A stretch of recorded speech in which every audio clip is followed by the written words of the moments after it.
I hit 1,000 subscribers, so I want to make my own custom play button. But I'm not a professional like Daniel Craft or something, so I'm going to be making this out of paper and cardboard. So I moved my laptop, grabbed some stuff to draw with, and started cutting cardboard around a piece of paper to be a back piece. Because the play button would be a piece of paper, the cardboard only needed to be as big as the paper. Then I tried to do a snap transition, and that went very well. Ow! Brick! I hadn't actually come up with a design for the play button yet, so I thought of a grass block and looked up a tutorial to start taking some notes. So I drew the whole thing out of colored pencils, but then I realized markers looked way better, so I just went with that. So I had to fill this in by hand, which took a lot of time, but it took even more time because I did it twice, because I was thinking I would make one for the front and then one for the back, which it would be hanging on a wall. So I hadn't really thought any of this out. I was just kind of coming up with it as I went along. So I completely forgot about making the top middle piece for the play button, which is like the main part of it.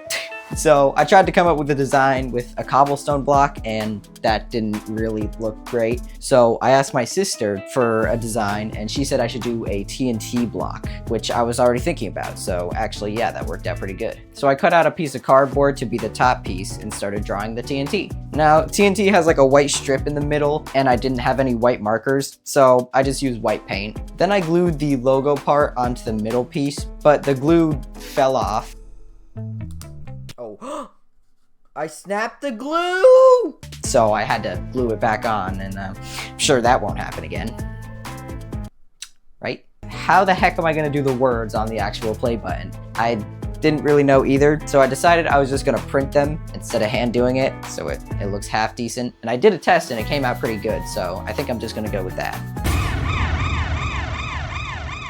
So I asked my dad a few things about the printing, and he took that as a challenge and decided he was going to take over this project. So he realigned the entire printed letters, added the YouTube logo, printed it out, laminated the paper, and when the glue fell off again, he put much better glue on it. So yeah, he kind of fixed the whole thing, which is very nice. Some things that happened in between all that is that the print for the letters messed up a bit, so now the text has some shadow on it. Oh yeah, and while laminating the paper, while it was coming out of the laminator, it got stuck on like a plastic bag, and I got this on recording, and I just watched it happen for some reason. Now it's a little bent, but that's okay because my dad found an old frame he had that he wasn't using that I could use for my play button, so I didn't even need the cardboard or the back piece anymore. And the frame flattens down the paper, so it doesn't even matter that it was bent in the laminator. Why can't I say that? It was bent in the laminator, that flattens it down.